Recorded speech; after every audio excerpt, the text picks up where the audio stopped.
wewenang dan delegasi.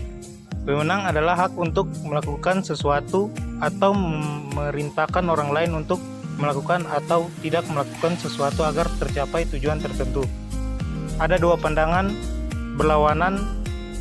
Yang pertama yaitu teori formal atau pandangan klasik. Dalam teori formal ini, wewenang adalah dianugerahkan dan ada karena dilimpahi. Yang kedua, teori penerimaan. Dalam teori penerimaan, wewenang muncul hanya jika diterima oleh kelompok atau individu.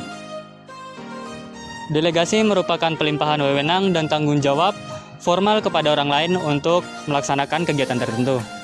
Delegasi wewenang yaitu proses di mana para manajer mengalokasikan wewenang ke bawah kepada orang-orang yang melapor kepadanya. Ada 4 kegiatan ketika delegasi dilakukan. Yang pertama, pendelegasi menetapkan dan memberikan tujuan dan tugas kepada bawahannya. Sebagai contoh, seorang manajer di sebuah perusahaan mungkin perlu mendelegasikan tugas dan tujuan kepada bawahannya. Yang poin kedua, pendelegasi melimpahkan wewenang yang diperlukan untuk mencapai tujuan.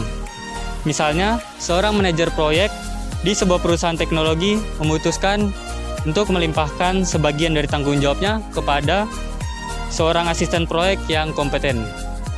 Yang ketiga, penerimaan delegasi menimbulkan kewajiban dan tanggung jawab. Yang keempat, pendelegasi menerima pertanggungjawaban bawahan untuk hasil-hasil yang dicapai. Berikut jenis-jenis wewenang. Yang pertama, wewenang lini atau line authority. Wewenang di mana atasan melakukannya atas perintah bawahan langsung yang diwujudkan dalam wewenang perintah dan secara langsung tercermin sebagai rantai perintah serta diturunkan ke bawah melalui tingkatan organisasi. Yang kedua, wewenang staff atau staff authority, hak yang dimiliki oleh satuan-satuan staff untuk menyarankan, memberi rekomendasi atau konsultasi kepada personalia lini. Ketiga, wewenang staff fungsional. Fungsional staff authority, hubungan terkuat yang dapat dimiliki staf dengan satuan-satuan lini. Sekian.